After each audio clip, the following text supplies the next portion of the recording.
আসসালামু আলাইকুম, Tanvir Siddique. Welcome to Tanvir tech IT. আবার আপনার মাঝে হাজির হয়ে নতুন একটা ভিডিও নিয়ে। আমরা যারা কন্টেন্ট ক্রিয়েটর রয়েছি, আমাদের একটা ভুল ধারণা হলো যে আমরা বেশিরভাগ ক্ষেত্রে নিজের প্রোডাক্ট বা নিজের সার্ভিস সেল করি না। আমরা যারা ইউটিউব কন্টেন্ট ক্রিয়েটর রয়েছে, আমাদের সাকসেস কোথায়? আমাদের সাকসেস আমাদের মধ্যে অনেকে মনে করে যে আমরা কন্টেন্ট ক্রিয়েটর, আমাদের তো ইনকাম ভালো হচ্ছে। আমাদের ইনকামটা আসে কোথা থেকে? আমাদের ইনকাম তো আসে মূলত ইউটিউব অ্যাড থেকে। এমনকি যদি আমরা কোনো স্পন্সর নেই, তবে কিন্তু সেই স্পন্সর আমাদের টাকা দেয়। এটা হলো আমাদের মানে প্রত্যেকটা ইউটিউবে কিন্তু বা কন্টেন্ট ক্রিয়েটরের একটা ইনকামের সোর্স, যে আমরা অ্যাডস থেকে ইনকাম করব, এমনকি স্পন্সর পেলে স্পন্সর থেকে ইনকাম করব। কিন্তু এক্ষেত্রে আমাদের ভুল যেটা হয় যে আমরা কিন্তু নিজের প্রোডাক্ট বা নিজের সার্ভিস সেল করি না। আপনি একটু খেয়াল করবেন যে আমার একটা চ্যানেল রয়েছে, যেমন আমাদের তানভীর টেক আইটি, এখন অতটা বড় চ্যানেল, ছোট চ্যানেল, তবে কিন্তু একটা জিনিস বলবো যে আমার একটা চ্যানেল রয়েছে, সেই চ্যানেলে আমার প্রায় 2 লক্ষ সাবস্ক্রাইব। তো আমার একটা চ্যানেলে 2 লক্ষ সাবস্ক্রাইব রয়েছে। তো এখন আমি ওই 2 লক্ষ সাবস্ক্রাইব চ্যানেলে আমি ইনকাম করবো কোথা থেকে? আমার যে ইউটিউবে অ্যাড আসবে সে অ্যাড থেকে, এবং কি স্পন্সর পেলে স্পন্সর থেকে।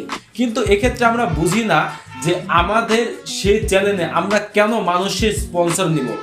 স্পন্সর আপনারা নেন, মানা করছি না, স্পন্সর নেবেন, আপনারা অবশ্যই নেবেন, কিন্তু শুধুমাত্র স্পন্সর এমনকি অ্যাড থেকে আপনি কেন ইনকাম করবেন? আপনার আরেক স্টেপ উপরে যান। বর্তমান সময়ে কিন্তু ডিজিটাল প্ল্যাটফর্ম এতটা উন্নত হয়েছে যে আপনি এই সময়ে কিন্তু অনলাইনে কিন্তু হাজার হাজার টাকা ইনকাম করতে পারেন, বা আপনি বিজনেস করতে পারেন। কিভাবে আপনারা বিজনেস করবেন সেটা নিয়ে আমার চ্যানেলের মধ্যে একটা প্লেলিস্ট রয়েছে, সেখানে আমি দেখিয়েছি যে কিভাবে আপনারা অনলাইন থেকে ইনকাম করবেন। আপনি বিজনেস থেকে কিভাবে বিজনেস আইডিয়া পাবেন, বিজনেস আইডিয়া থেকে আপনি কিভাবে ইনকাম করবেন, এটা নিয়ে কিন্তু আমি দেখিয়েছি। তো আমার ভিডিওগুলো আছে, যে আপনারা দেখেন, তবে অবশ্যই আপনারা বুঝতে পারবেন যে আসলে ভিডিওটা করার উদ্দেশ্যটা কি। তবে আপনার যে একটা চ্যানেল রয়েছে, তো আপনার চ্যানেলে আপনি একটা কাজ করবেন যে আপনার চ্যানেলে একটা প্রোডাক্ট বা একটা সার্ভিস করা। ফর এক্সাম্পল, আমার কাছে এয়ারপোর্টটা রয়েছে। আমি আমার ভিডিওর মধ্যে আমার ভিডিও সমস্ত কথাবার্তা বলার পাশাপাশি আমি এই এয়ারপোর্টটা নিয়ে আপনাদের বলবো যে আমার এয়ারপোর্টটা আপনারা কিনুন, আমার এয়ারপোর্টটা কিনে আপনাদের অনেক সুবিধা হবে, লাভ হবে। আপনি এয়ারপোর্ট দ্বারা ব্লা ব্লা ব্লা বহু কিছু, আপনি আপনার ভিডিওর পাশাপাশি আপনার এই এয়ারপোর্ট নিয়ে আপনি কিন্তু একটা বিজনেস করতে পারেন, যার ফলে আপনি নিজের সার্ভিস নিজে সেল করতে পারছেন। এক্ষেত্রে যদি আপনার সার্ভিসগুলো সেল করা হয়, তবে কিন্তু আপনার ইনকাম কিন্তু হবে, ইনকাম হবে না তা না।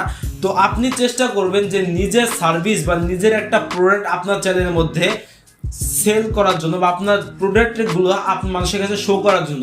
আপনার একটা চ্যানেল রয়েছে, 1 লক্ষ মিলিয়নের উপর আপনার একটা চ্যানেল রয়েছে, প্রায় 1 মিলিয়নের একটা চ্যানেল রয়েছে, 1 লক্ষর আপনার চ্যানেল রয়েছে, 2 লক্ষ, 3 লক্ষ, 5 লক্ষর একটা চ্যানেল রয়েছে, একটা ইউটিউব চ্যানেল রয়েছে। তো আপনার সেই ইউটিউব চ্যানেলে আপনি যদি একটা নিজের প্রোডাক্ট বা নিজের সার্ভিসগুলো আপনি যদি সেল করেন, তবে কিন্তু ওই 1 লক্ষ মানুষের থেকে কিন্তু 2 জন বা 3 জন বা অন্তত পক্ষে আপনার 50-60 জন তো পাবেনই।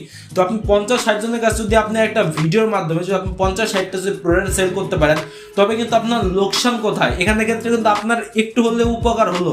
এই জন্য আপনি চেষ্টা করবেন যে আপনি নিজের প্রোডাক্ট নিজে সেল করার জন্য। বাংলাদেশে অনেক ইউটিউবার রয়েছে যারা লক্ষ লক্ষ সাবস্ক্রাইব থাকার পরও তারা কিন্তু সাকসেস নয়, সফল নয়। আবার এমন অনেক ইউটিউবার বা অনেক কন্টেন্ট ক্রিয়েটর রয়েছে যারা কিন্তু যাদের চ্যানেলে খুবই অল্প সাবস্ক্রাইব থাকার পরেও তারা কিন্তু সফল, তারা সাকসেস। কেন সফল, কেন সাকসেস? কেননা তারা তাদের ভিডিওর মধ্যে নিজের প্রোডাক্ট নিজের সার্ভিস সেল করে। এই জন্য আপনি চেষ্টা করবেন যে আপনার ভিডিওর মধ্যে নিজের প্রোডাক্ট নিজের সার্ভিস সেল করার জন্য। আপনারা হতে পারে বিভিন্ন ধরনের প্রোডাক্ট সার্ভিস সেল করতে পারেন, যেমন আপনি গাছের প্রোডাক্ট সেল করতে পারেন, এয়ারপড, বুকস, পেন, বিভিন্ন কিছু আপনি প্রোডাক্ট আপনারা সেল করতে পারেন। এটাতে করলে আপনার কিন্তু একটা নিজের বিজনেস দাঁড় হয়ে গেল। তো এভাবে করে আপনি নিজের একটা বিজনেস দাঁড় করিয়ে কিন্তু আপনি খুবই সহজে নিজের একটা বিজনেস দাঁড় করতে পারেন, প্লাস আপনার কিন্তু বাড়তি ইনকাম হতে পারে। এই জন্য আপনার প্রত্যেকে চেষ্টা করবেন যে আপনার যে চ্যানেল রয়েছে, আপনার সেই চ্যানেলের পাশাপাশি ইউটিউবে যে সমস্ত ভিডিও রয়েছে, কন্টেন্ট যে সমস্ত ভিডিও, সেই ভিডিও আপনারা করবেন, অ্যাডস থেকে ইনকাম করবেন, স্পন্সর থেকে ইনকাম করবেন, পাশাপাশি আপনার নিজে একটা প্রোডাক্ট বা সার্ভিস সেল করার জন্য। তো এই ছিল আজকে ভিডিও। তো ভিডিও ভালো লাগলে লাইক করবেন, শেয়ার করবেন, বন্ধু বান্ধব চ্যানেল যদি অবশ্যই সাবস্ক্রাইব করবেন। দেখা হবে পরবর্তী ভিডিও। ততক্ষণ ভালো থাকবেন, সুস্থ থাকবেন, আল্লাহ হাফেজ।